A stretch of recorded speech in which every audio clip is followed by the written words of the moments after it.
Welcome, everyone. The ICMA Learning Lab is pleased to present this online education program, Strategic Communication in the Age of AI, brought to you by the ICMA strategic partner Zencity. For technical assistance, please email learning@icma.org. Today's presentation will last up to 60 minutes and includes a question and answer opportunity, so please submit your questions at any time using the Q&A panel at the bottom of the screen. During Q&A, our presenters will answer as many questions as time allows. It is my pleasure to introduce today's presenters. Angie Sharp, the Community Engagement Manager for the City of Bettendorf, Iowa, Joe Porcelli, the Global Public Agency Life and Disaster Response Lead for Nextdoor, and Noah Amirov, the Senior Product Manager for Zencity. I'll now turn things over to our moderator for today, Haley Sklar, also from Zencity. Haley, welcome to the program. Hi, everyone. Thank you, Julian, for the amazing, smooth introduction. You definitely have the voice for this, so I love it. I wanted to just get us started with hearing from all of our participants about where they're sitting, what do you do, and just write in the chat a quick intro of yourself, and then we'll get started. Just get an idea of who's in the room with us. And in the meantime, I'm also gonna start us off with a nice little icebreaker. I always think that that's a good way to get us started. So for all of our participants here, riddle me this. If local government were a sitcom, what would be the title of a hilarious episode about communications? And also to our panelists, do you have any good insights there? All right, yes, the one about backyard chickens is definitely always going to be a winner. And I think backyard chickens, potholes, roundabouts, anything on those topics is going to be something that we would all agree on.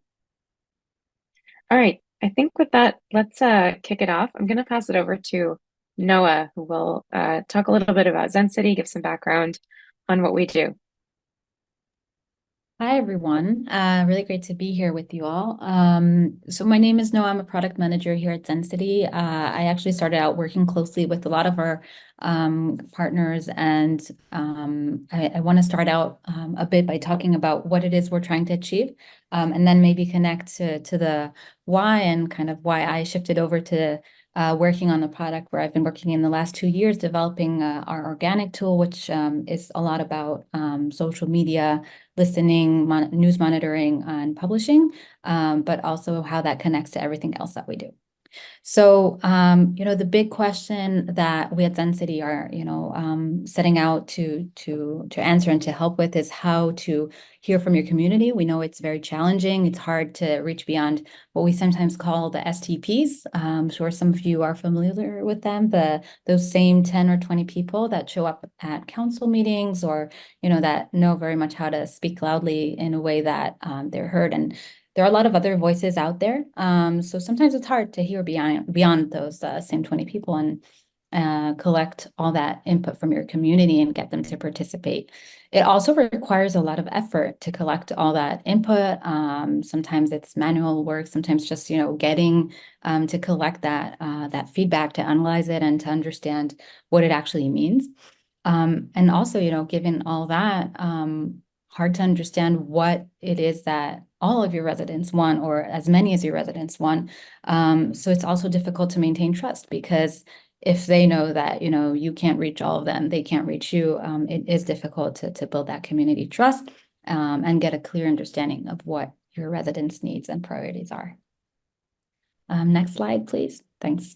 So what we set out to do is to hear from more voices, basically, again, wanting to reach as many people possible in your community, understanding not just, those same 20 people, which are also important, of course, but also a lot more, lowering the barriers, maybe that that mom or that parent that is at home in the evening and can't get to the council meeting, or maybe someone who doesn't have, the time to kind of speak up or send an email or participate in a meeting about something that they care about.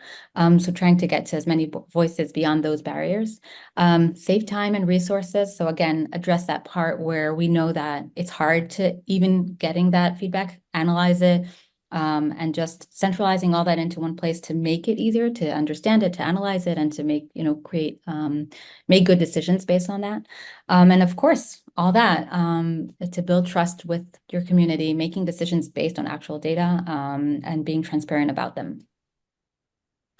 And that was actually one of the, great base or infrastructure for us to partner with Nextdoor about a year ago. This was a long-awaited partnership that we were really excited to enter, and Joseph, of course, will, add, I guess, the Nextdoor side of that partnership. But Nextdoor, as you'll know, is a platform where residents can basically be a part of their communities and their neighborhoods. And now that it's part of Zencity, basically agencies, government agencies can post through Zencity, and that kind of fit very well into our, understanding and our what we believe that it should be very easy to reach your residents wherever they are.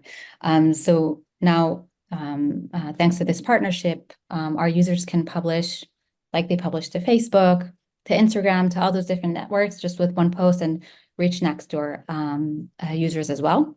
And on top of that, we could add another layer of Nextdoor neighborhood conversations. So pulling in all those different conversations online. I'll say that in Zencity, we pull data from a lot of different social media networks. So being able to add Nextdoor conversations to that and to understand and analyze those conversations was a really, again, a great pairing to our belief that we want to reach as many voices as possible. And then lastly, we do a lot of, we use AI and analysis and reporting tools in our platform. So being able to add Nextdoor to that and being able to analyze everything compiled together, it was just like a perfect match. So with that, I'll pass it on to Joseph to talk a bit about Nextdoor, and I'm sure we'll get back to some examples and answering the questions later on. Thanks, Noah, and good afternoon, neighbors. Great to be here with you. Last week, I want to tell you just about an experience I had at a conference, and I'm going to go into some slides here with Nextdoor. But I happened to be on a panel with someone, David, the senior law enforcement advisor from Zencity. And one of the things that's really exciting for me about the API integration that both our organizations have and the AI that Zencity has implemented in their platform is some of the most important questions can now be answered, and you can transform your operations around them. So in the conference, basically, we were talking about closing the loop of care. And what we meant by that is that, it takes a lot of energy and effort to work for a public agency and demonstrate care, listening, lots of hours, lots of time, so many demands. And it's hard to know kind of like what's on your neighbors' minds. Like, what do your constituents think? What do they care about? What is the topic of the hour? How are our strategic initiatives impacting your community? And with this integration, I think what's really cool is that you don't have to, it takes out the guesswork, right? And all the data that you can collect from this platform and analyze, especially with their AI tools, helps you be a more informed communicator, because all this data can help inform policies. It can help inform operations, programs, and especially your communications on Nextdoor, which is something that I think is really exciting. We went from sort of Gov 2.0 back in the late 2000s, and we've been just surviving for the last couple of years. But now, as we're sort of envisioning the future, and the future has arrived, it's really exciting to tie all this information together to help inform what you're doing. Because one of the biggest questions we get is, what are neighbors talking about on Nextdoor? In fact, it's one of the top requests that public agencies have asked for. And been at Nextdoor for 10 years now. Next week will be my 10-year anniversary. And it's really exciting to be in this place. So with that set as a foundation, I'm just going to walk you through a couple things to know about Nextdoor if you're not familiar with it. We're the essential neighborhood app where community and camaraderie come together. So if you go to the next slide, please. There's a couple different sort of platforms that make up the Nextdoor experience. There's what neighbors use to talk to each other. There's what you folks use as public agencies to communicate and talk with your neighbors. And then there's a business platform where they can run ads, and there's other experiences there. I share this slide just to help you understand the entire ecosystem. And on the next slide, you'll see all the different ways that neighbors are using Nextdoor. And this really matters because it's really hard to get people to community meetings, right? No one in the history of time has ever woke up and nudged their partner and be like, hey, boo, let's go to that community meeting tonight together. That just has not happened, right? People are busy. They have multiple jobs. They got kids and all this stuff going on. But on Nextdoor, neighbors are using it for so many different things, as you can see on the slide. It's a really active, focused, high intent audience of your residents. And with access to be able to communicate to them, with access to communicate them with data that you can get from Zencity and other sources, it really helps you be an informed communicator focused on their needs and interests. And so neighbors come for the utility. It's really helpful no matter what's going on. They appreciate it for the community, and they check in for urgency because you can push out timely, relevant information on Nextdoor, especially given all the things that are going on with severe weather, so on and so forth, as we've seen the last week or so, and of course, the last couple of years. Next slide, please. So I talked about neighbors on Nextdoor being high intent, just some things you may not know. About 50% weekly active users, about 90% of people are decision makers. So you're reaching the right people. The people that you want to reach who are influencers in their home and their community are on Nextdoor. The other thing to know is that our audience is incremental. And what that means is you're reaching people that you're not reaching on other social platforms. So for example, in the last 30 days, about 50% of people didn't use Twitter, about 40% didn't use TikTok or Instagram, and 28% didn't use Facebook. So you've got this high intent decision makers on Nextdoor that you can reach. Next slide, please. Nextdoor, we also really take kindness and divisiveness into our operations. We want everybody to have a great experience. And so we have lots of tools in place, from machine learning and community support. There's over 200,000 volunteer moderators that moderate against our community guidelines that basically say you've got to be kind and respectful. You folks can also close discussions as you need to. And we have a transparency report that we share every year to sort of close the loop and help you see how we're doing. And only 0.2% of content was reported as harmful back in 2022. And we'll have updated stats for 23 in a little bit here. But the point here is that we make an effort. Do we get it right all the time? No, it's very challenging times, but we have lots of investments to help our neighbors and you as public agencies sort of manage the room, if you will, and make sure the experience is respectful and productive for everyone. Next slide, please. So as we look across Nextdoor, there's about 85 million people using the platform. There's 315,000 neighborhoods around the world, and there's over 6,000 public agencies. Not many people realize that. So there's a ton of folks, and there's 30,000 of you who are communicating on Nextdoor, and now through Zencity, which is very exciting. And there's two ways that you can engage with Nextdoor. There's Nextdoor for public agencies, which is the team that I'm on, and we also have ads, which are sort of one-way push ads that don't have comments, so there's nothing to manage, and you can geo-target. But other areas, such just as on the public agency side, it's just by geography. On ads, you can do by like age, and if someone moved to town recently, that kind of thing. And if you go one more slide for me, a couple things to know about Nextdoor for public agencies. We've learned that the audience is incremental. The other thing that you may not know is everybody on Nextdoor in your jurisdiction can automatically see your messages. So you don't have to build an audience. If you start a new Facebook page, you're starting from 0. On Nextdoor, you're starting from the number of neighbors that are using Nextdoor in your jurisdiction at that time. So not only is the audience incremental, it's built in. So I like to say you can reach lots of people in specific places that also aren't following you on other social platforms.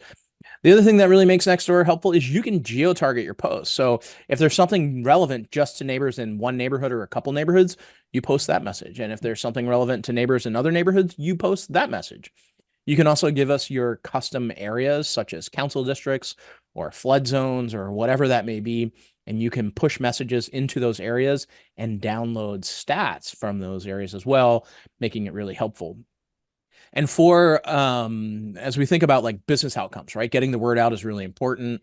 It's part of what you guys do. But if you wanted to measure things like behavioral change, you could do a campaign about preparedness, and then you can post a poll and say something like, since we've been communicating about preparedness, which of the following actions have you taken? And you'll get some indicators of behavioral change, which can be really helpful because most metrics that are kind of looked at are just sort of quantitative, where on Nextdoor, you can get qualitative metrics, which we think is pretty cool. With that said, just to summarize, we've got data you're taking from Zencity to inform what you're doing, Nextdoor, which you're using to communicate to reach lots of people in your community. And if you're not already using Nextdoor, you can get started by going to nextdoor.com/agency. That gives you access to the public agency platform as well as information about ads. And if you have any questions, here's how you can get in touch with me. Back to the conversation. Thanks, Joseph. You're welcome. So we're now going to hear from Angie Sharp from Bettendorf. All right, thank you so much. Thank you for everyone for really taking time to tune into this webinar today. I know you're all very, very busy people, so please take a Zen moment during this Zencity hour and look at this beautiful picture of our brand new bridge that we're very proud of as I tell you about myself and my team. So my name is Angie. I'm the Community Engagement Manager for the City of Bettendorf, Iowa. I've been in this newish position for nearly 2 years now, and we lead our community engagement team that was put together and organized when I joined the city. So I know a lot of people ask what it consists of, so I thought with this audience, I would let you know that it consists of a public information officer who retired last year after 30 years with our city, so I've kind of taken over her duties. A community engagement coordinator, she runs all of our social media platforms, as well as several events, special events, and projects. A community engagement specialist who's in charge of all of our photography, videography, and dronography, like the photo you see there. And we soon are going to be adding another community engagement specialist to our team. They'll be in charge of graphic design and updating our website. Our city council, our city staff really value what we're doing as far as community engagement goes. And since we are a growing community, they are in full support of growing our team, which is really, really exciting. I left my career as a television news anchor a couple of years ago to join this city and help them really shape this position into what we think city communications should be and needs to be in the future with the trends that we're seeing with traditional media and social media. So for the last 2 years, we've really been building that foundation, and Zencity definitely has been a big role in that goal of being effective, efficient, and engaging. So a little bit about Bettendorf. I love this opportunity to brag about our community. We're located in the heart of the Midwest. We're equidistant between Des Moines and Chicago, and we're right on the Mississippi River, the only part of the river that flows east and west, not north and south. Across the river, across the way is Moline, Illinois, and that's where the headquarters of John Deere is. So just to give you a little bit of context. We have a big family of communities on both sides of the river. Our region is called the Quad Cities. Bettendorf is the fastest growing city in our region, and we're the second fastest growing in the state of Iowa. We had a nearly 20% increase in population from 2010 to 2020, getting us close to the 40,000 mark, although we believe that we are over that today. And we're expected to grow to more than 56,000 people by the year 2045. So we have a lot going on, residential, commercial, all of it. But we really pride ourselves on what our tagline is: a premier city and a thriving community, financially sound, outstanding services, a beautiful riverfront, a strong economy, and just an overall great place to be. So when it comes to strategic communications, on the next slide, our community engagement team provides a very centralized approach. Everything goes through us before it goes into a press release, a social media post, or on our website, etc. We hold monthly communication committee meetings, which include my team, our mayor, our city administrator, assistant city administrator, and a representative from each of our 12 departments. This is their chance to tell us what's going on in their worlds, and also a chance to share with them all the data that Zencity can provide, such as our top social media posts of the month, which we can separate by different platforms. So we can look at our top posts on Nextdoor or on Facebook or on X. We can also separate it all by different departments, so our fire department's pages, our police departments, or put them all together. We also share the top social media posts of the same month from last year. So for example, we have our May meeting coming up next Monday. We'll share our top post from April, and we give an award because that's how we are. We love good competition and people love to brag. And then we share the top posts from last May and last June to help our departments brainstorm and create their content for this May and this June. And that's all done through Zencity. It's a really, really cool tool that we're able to do very, very fast to give them just a little bit of a reminder. Oh, this went really, really well last year. The police department's ice cream citations that they hand out to kids if they're wearing a helmet. That was our top post of the month. Let's do that again. So from this monthly meeting, we create communications campaigns. And as this audience knows, it can be about anything. So our 2 ongoing campaigns right now center around reminding people to pick up their dog's poop in our parks, and also to encouraging drivers to slow down. We have an entire checklist of communications tactics that we use alongside our Zencity tools, which we're using every day. The goal, of course, is to have this full circle communications, right? As we share all those results, whether it's the top posts of the month or summaries on different projects that we've created in Zencity, or the community survey, which is something that Zencity does for us without any extra work on our part. It's the best, partnership that you can have.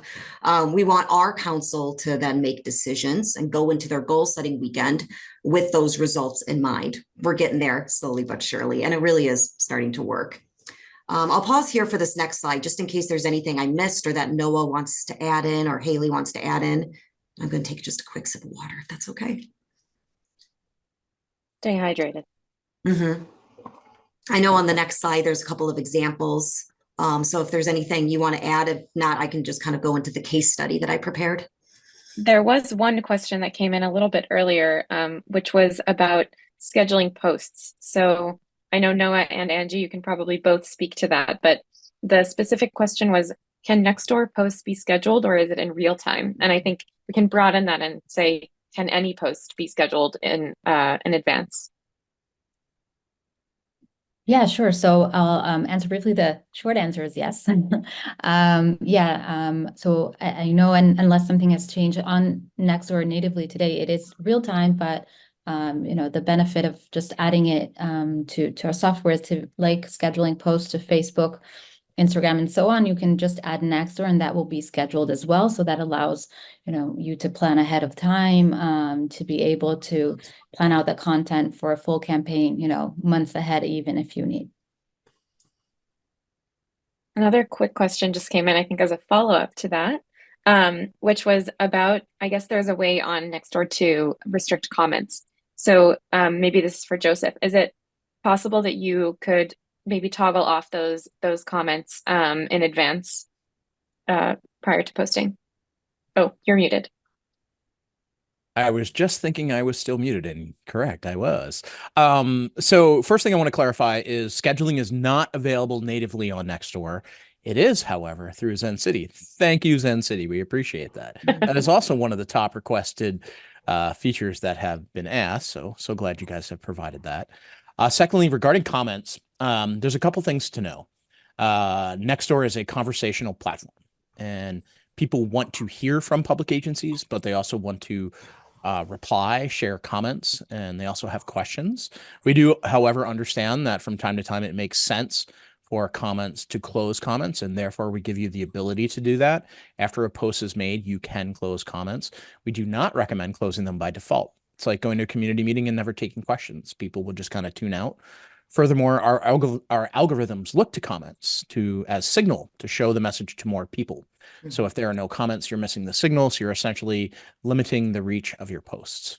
So I would also advise folks to check with their legal department. It may, in fact, be illegal to close all comments due to your social media policy. And this is a hot topic in all of the government social media rings that I'm a part of. So I would caution you to be careful and thoughtful about how you handle that. We live in a digital world, so there's all kinds of new things that are coming up, new regulations. So thank you for that insight. I did forget to say one thing, if I may, Haley. Of course. If a threshold of comments are reported on a public agency post, our system will actually close the comments down. So if you post something on Friday and you're going out for happy hour with your friends and Nextdoor blows up, it's okay. The system will automatically close that discussion down. You do, however, have the ability to reopen that if you wish, but that is up to you.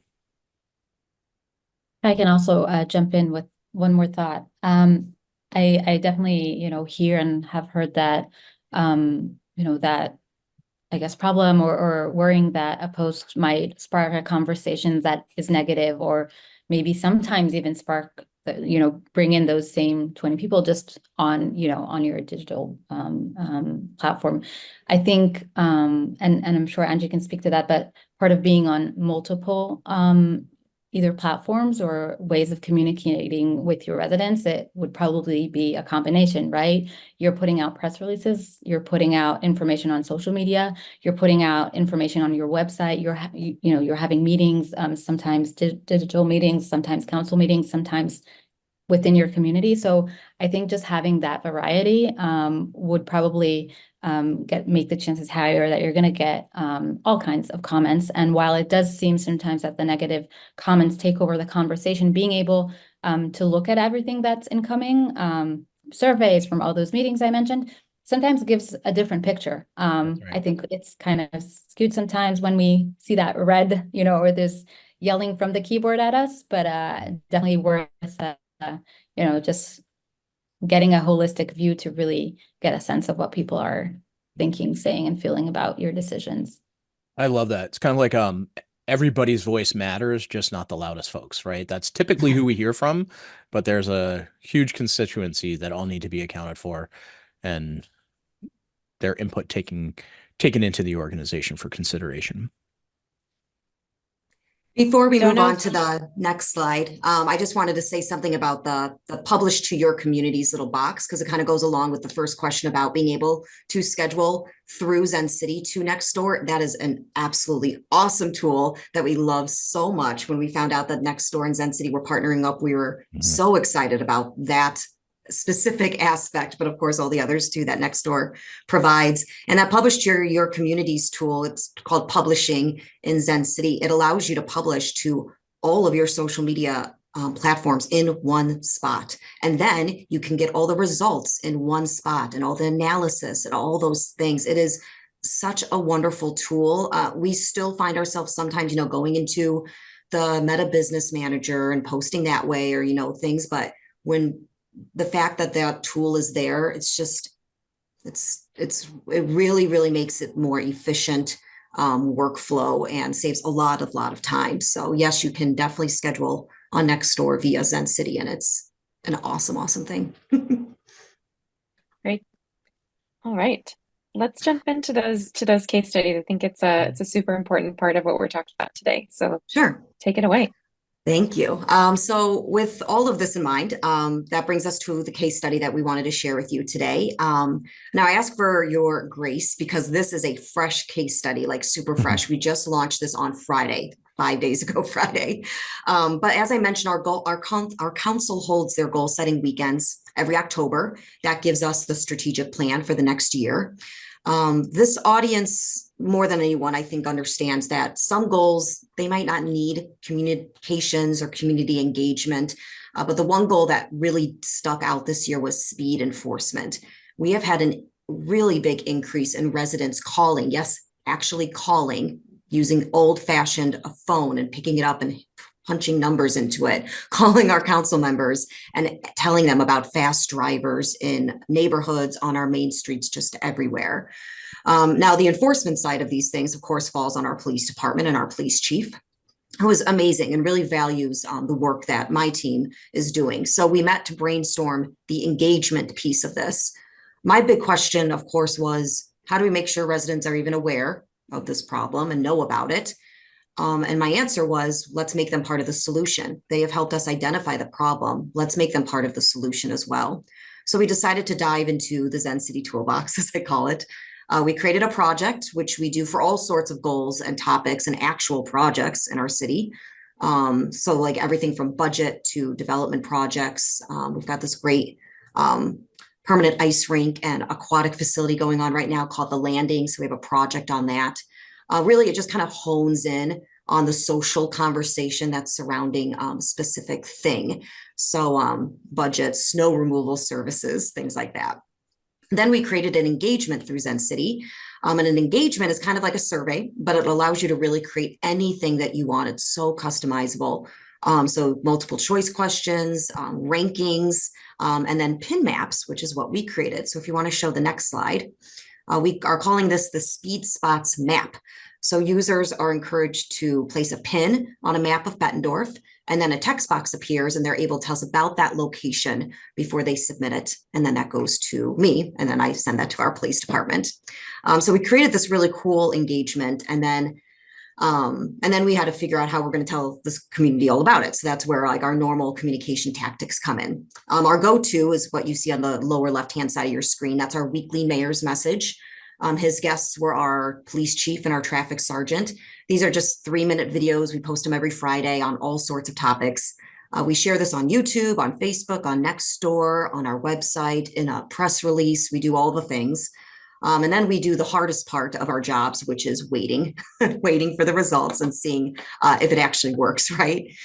So right now we are in that waiting stage. We're sharing what you see on the right-hand side of your screen, these conversation summaries with our council twice a week. This is a lickety-split report that you can do very, very easy through Zencity based on the project that you create and all the search terms to hone in on the social media conversation. And not just social media, but broadcast media too, if it shows up on one of your local TV stations, for example. So we're sharing these conversation summaries twice a week. And then we're sharing the results of the speed map every week on Mondays with our chief. And so, yeah, we're in that waiting period right now. We're going to meet again in a month to see where we're at in the enforcement side of things with our police officers, and then also the engagement side of things. And then we'll kind of see if we need to kind of communicate it all out again, or if we need to try some new tactics. One of our ideas that I will share with you all, since I think this is a safe place, is we are thinking about doing something that doesn't really have to do with anything, but posting a video of our local zoo's sloth, her name is Monique, moving very, very slowly with the hopes that it catches someone's eye when they're scrolling on their phones. And then they'll read our message that says, please be like Monique and slow down. So stay tuned, as they say. We'll see how this engagement works, but it really is a true full circle moment. We're hoping to see where we're at when it comes to goal setting this October. That's really great. Thank you for sharing that. Great. Okay, so I am going to go ahead and start us off with a couple of questions. So I'm just going to throw your faces back up there, and I might also unshare the screen if we decide that that's the move.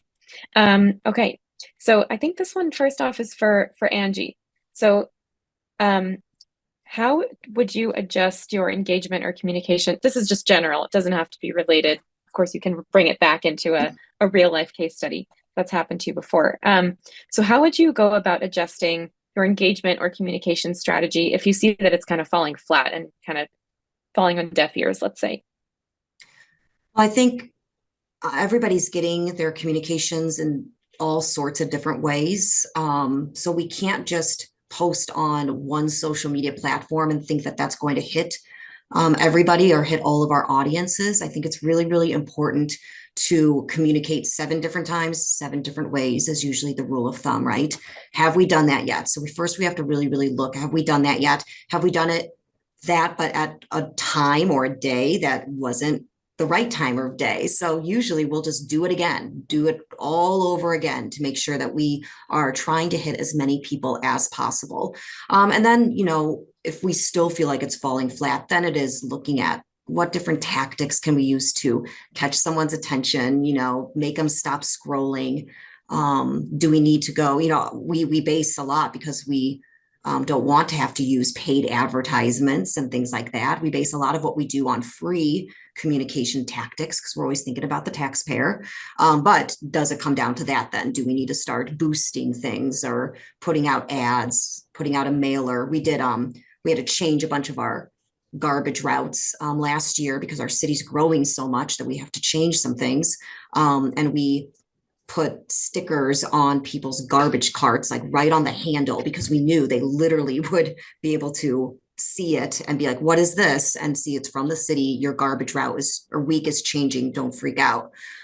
So do we need to go? But we had to pay for that. So do you need to start re-looking at some of your tactics and start putting a little bit of money behind it so that you can get an important message like that across? Great. Thank you for sharing. It's helpful insight. And when let's say you're rolling out a new comms initiative, like maybe for the speed, slow down initiative, who were those key stakeholders in that initiative? Did you Was it really the residents that came to you and you said, listen, this is clearly a big issue, top down? Who would you say was really involved in making that a big part of your strategy for this year? Yeah, certainly the residents. I think our council is very active, so they are not shy about letting the city staff know when they're getting complaints or hearing from residents. And I think it takes a lot for people to come to a community meeting or pick up the phone and call their council member. And so we really try to listen to those. Sometimes it can be the same 10 people, don't get me wrong. But I think enough of them we're hearing it across the entire city. It wasn't just in one certain ward or district. It wasn't just one certain neighborhood. And we've heard about it, country nationwide as well, that ever since the pandemic, more and more people are just not paying attention to what they're doing on the road. And so we thought if there's any time to try to do something about this, maybe this is the year to do it. And certainly like a lot of us live in the city, and the Quad Cities isn't a huge region by any means, but we're now talking to our friends about it. We have this one little community, like a little tiny village in our region called Coal Valley, Illinois. It's where my in-laws live, and they are known that you cannot go a mile over the speed limit. They'll get you. And people talk, right? People talk. And so we know that in our community, that word of mouth will also help if we're talking to our friends and being like, hey, just so hey, go on the Facebook page, go on Nextdoor, find the mayor's message and share it in your neighborhood groups and stuff like that. Like they're going to be out there. We're not giving out tickets, but we're going to be giving out lots of warnings. And so just really kind of continuing the conversation, not just digitally, but in person as well, and making sure it kind of becomes part of the social conversation when you're out and about. Definitely. And I know that the initiative started in Bettendorf, but has it spread in an actual policy way or an actual communications way in the other municipalities around you? That is to be seen. We will see how it goes. There are many things that, because we're so fast growing, there's a lot of things that the other cities look at us to and for. So we'll see if this is something that the Bettendorf, Davenport, Iowa line is just that. It's not even, it's not like a brick wall. And so it'll be interesting to see if it does start spreading across our whole community. I think certainly our whole region could do with people who are slowing down a cinch. That brand new bridge that I showed you, people are just, going way too fast across it. So we'll see what kind of comes out of this. Again, our goal is not to write a bunch more tickets. We tried really hard to make sure that was not the message that was coming across. It's just reminding people to look at the speed limit and be careful. I really love the variety of ideas that you just shared, and thinking of looking to what your neighboring communities are doing. I think that's something that we've heard a lot in the past years, and I know that a lot of like webinars like this one or meetings are also a great way to inform each other. And one of the things we've recently done, and we've just launched it, so I'm waiting to see how people react to it, is open actually a library where we bring in all the public posts from all of our partners from all Zencities, we call them, cities that work with Zencity, into just one place where you can search a keyword. So maybe someone else used the words slow down, or maybe someone used a hashtag, which you can then see, how engaging it was. So I'm really curious to see if kind of that need, to get to see what works for other places will work. We'll see.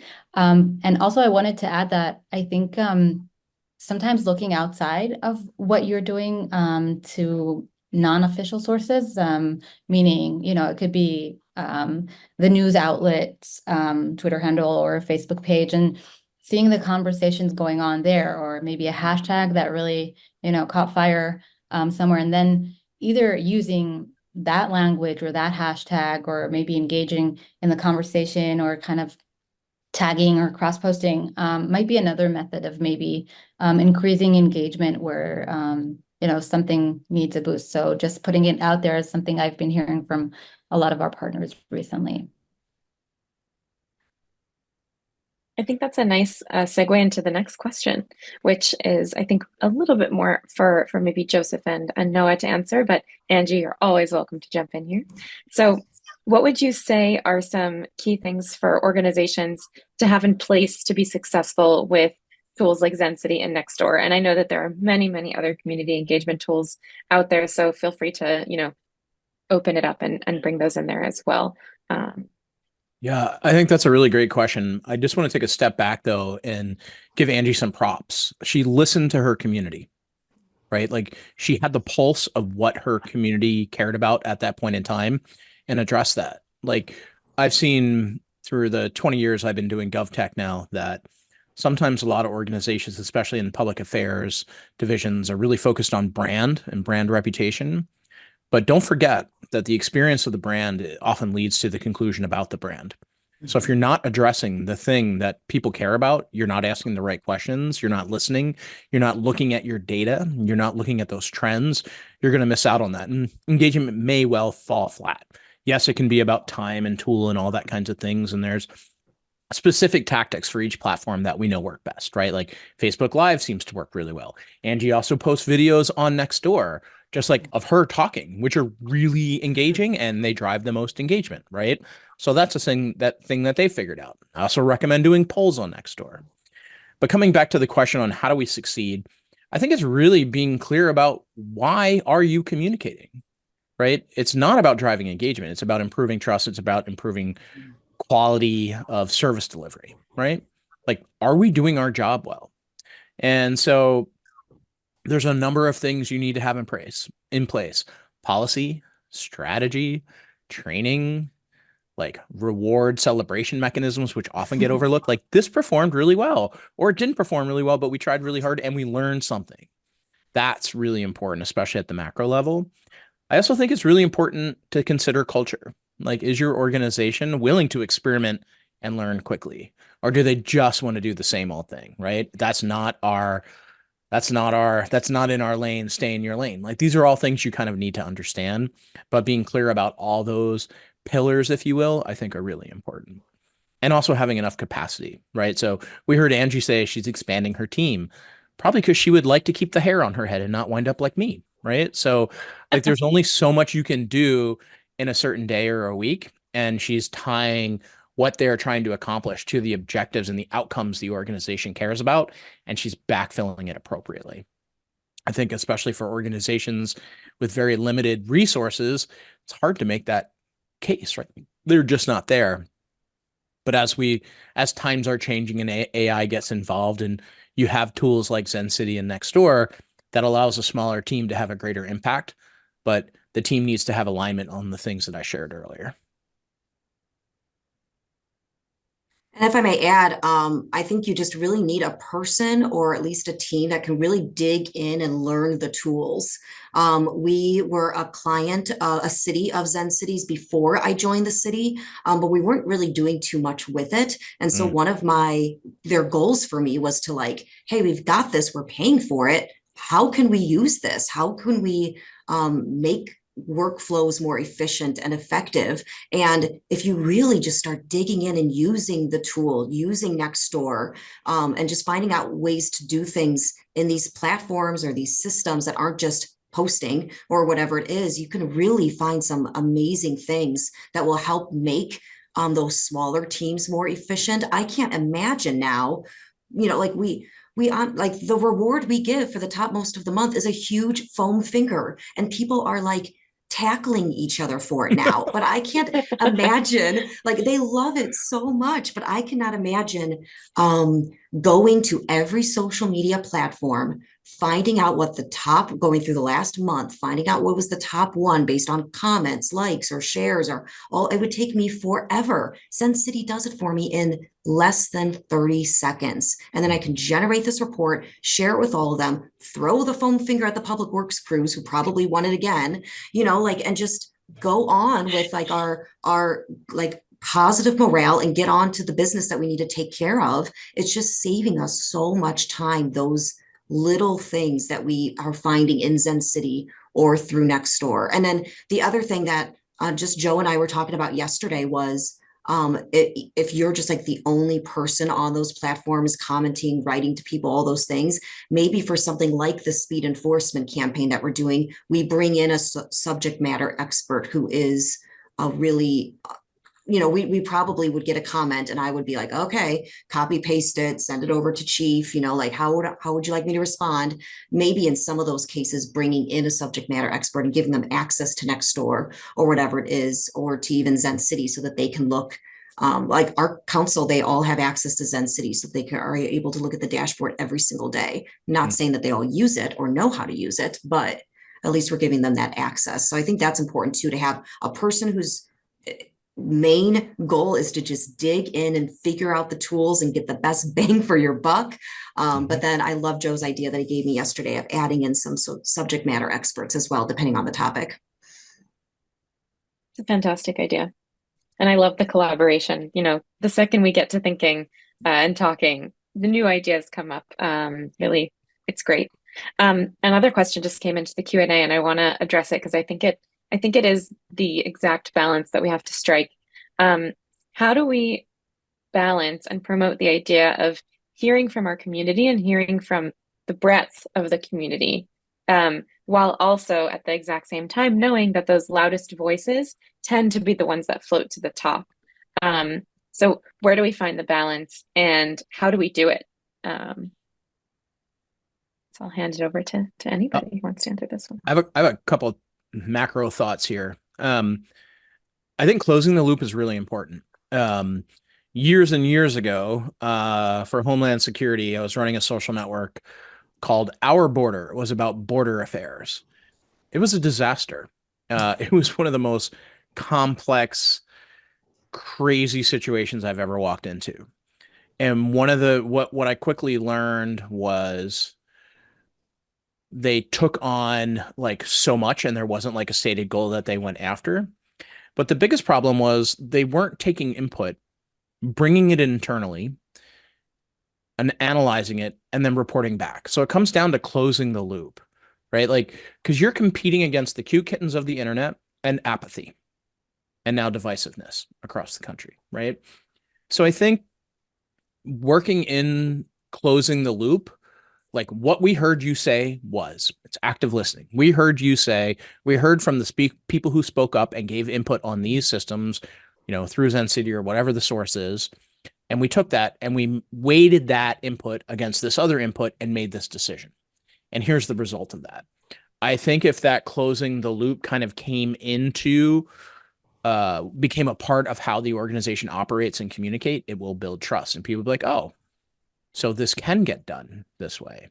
It's not just going to be a crap hole, right? Like they're going to do something with this. By doing that and demonstrating that, people who are really apathetic or have believed their voice never mattered, they won't try. Some will try. And I think, there's that age-old saying, meet people where they are. And sometimes that means, going out and having coffee with people, going to them, not asking them to come to you, especially in different international communities. That's very important. And of course, obviously your trusted messengers, but like you have to do storytelling of how you're using that data across your in real life and digital mediums. To add on to that, I think it's just about transparency and accountability. They may not be in our comments in a post that's public, but they're certainly in our DMs sometimes, in our direct messages.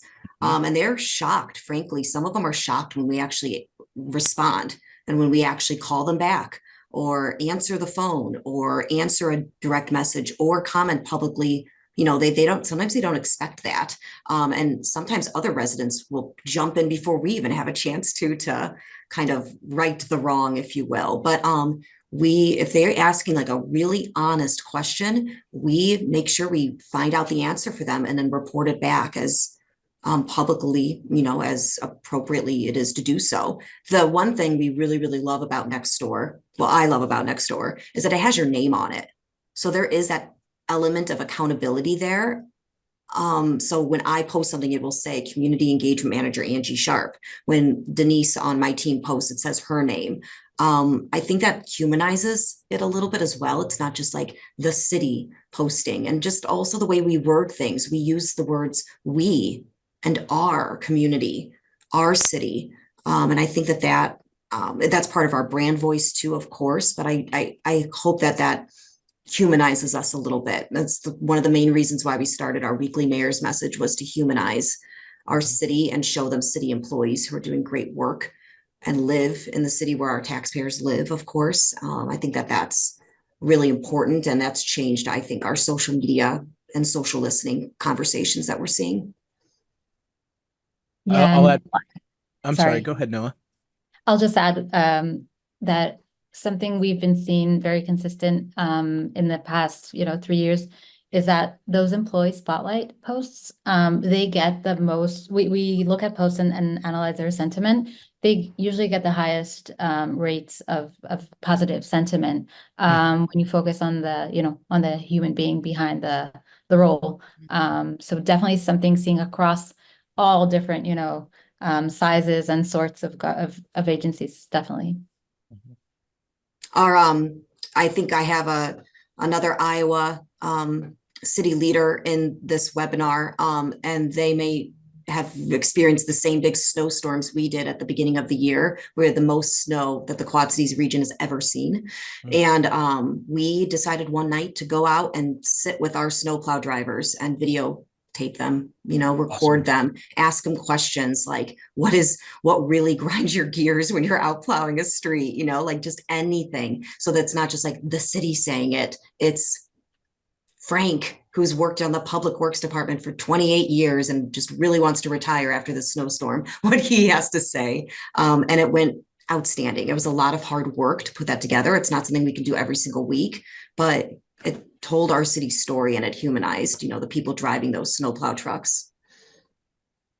Yeah, I think the comment I was going to make at the end of the day is like, we're human beings having a human experience through technology, and feeling heard, being heard is really helpful. And one of our communication strategies is caring out loud. And that's what Angie and her team does on the platform, and people feel it. They know it. It's a real person demonstrating care from your community. And I think that can be a really powerful experience. Yeah. So we know that technology is kind of ever present, and it's kind of in everything that we do these days, especially with the prominence of AI now. So how would you say AI plays into communications today? And what do you envision AI playing into communications tomorrow? So we are still discovering what AI can do for us. We're still trying to learn as much as possible. I'm taking all the webinars, all the things to see, it can help me with my meal plan for the week, but is it really going to help me generate a press release? Like, I don't know yet, but we're not using AI to do those things yet, to generate press releases or posts or photography at this time. But just like everything else, that will probably change. I will say that our goal, of course, is to be effective and efficient. Zencity certainly helps us do that, but we still want to be empathetic and engaging. And just like Joe said, like having the human element through technology and just making sure we're constantly keeping that in balance. Our brand is very important to us. Our city's story is very important to us. And I think that when you control your city's story, that's when you can have the most powerful kind of engagement. And I think you just need those human eyes and hands to see and capture and type and craft your messages. But I think AI is really going to change the game. But I think you're going to see the people who use AI just as a tool, and people who use AI to like continue to craft and tell the story. Like, you can't just AI a press release and then send it. Like, you still have to have somebody to look at it and make sure it makes sense, for one. So I think that it could certainly help with efficiencies, but we still are going to need the humans before the robots take over for all of us. I'm hoping AI Definitely. will be able to do my dishes and laundry at some point, but we're not quite there yet. That should be the first goal. Yeah. On the Nextdoor side, on the neighbor side, we have AI in use to help neighbors craft more kind messages. It might suggest like, here's another way to write that. instead of the way the person wrote it. And one of the ways that I've used AI, especially with Nextdoor data, for those of you who have Nextdoor pages, we have on the metrics tab, there's something called the content and engagement report. You can export that as a CSV and then use ChatGPT, for example, to identify dominant themes to get a sense of what's talking about. Now, the good news is if you have Zencity, they're probably going to do some of that for you already and organize it in a way, because it was really not that easy for me to do. But I think as we expand, and like with all of with what Noah said earlier, right? Like the human stories tend to have the most positive sentiment. Like I think we're going to get a lot better analytics and recommendations from platforms like Nextdoor and Zencity on how to be more effective as you communicate. Everybody's been racing to do it, and there's some things in place, but I think we're just at the beginning and an exciting point on how we can be better communicators, and how I imagine Zencity could make more sort of qualitative recommendations around, like, your community really seems to care about this, but we've seen you be communicating about that. There's a gap. Consider switching up your strategy. Like that could be pretty cool. Noah, Yeah. over to you. Now that I've been talking about your platform. No, definitely. I mean, it's not just Zencity, it's all, I think we're seeing AI in all the tools that you're probably using today. You have at least, the minimal option of using AI, and we're definitely always looking for new ways to implement it, as everything is changing so quickly. It's kind of feels like every month we have to learn a new model or something that we can add. I'll say that, as a strategy, and we're definitely looking into how to make, I would say, first of all, be more efficient in what we're already doing. Definitely, relate to the fact that at the end of the day, humans are going to be making the decisions, right? Especially we're talking about government agencies, but we want to make the data easier to digest. So that's how we have we use different types of AI to do that, or just maybe help with a shortcut of not looking at a blank page and suggesting a post or a press release. And I definitely relate to the fact that it doesn't suit everyone. So I don't have another hour to talk about everything that we can do. I'm sure we can find another time to do that. But I definitely recommend that, you try it out, you find out what works for you, or if it doesn't, and, you stick to what works best. Great. I think that's an awesome way to close us out. And I'm just going to throw up a quick screen here. If you want to get in touch with us, learn more, we always have that QR code up there, just in case you want to get in touch with us. Thank you all so much for answering those questions and sharing your time. And to our lovely participants, we appreciate you so much having this hour with us today.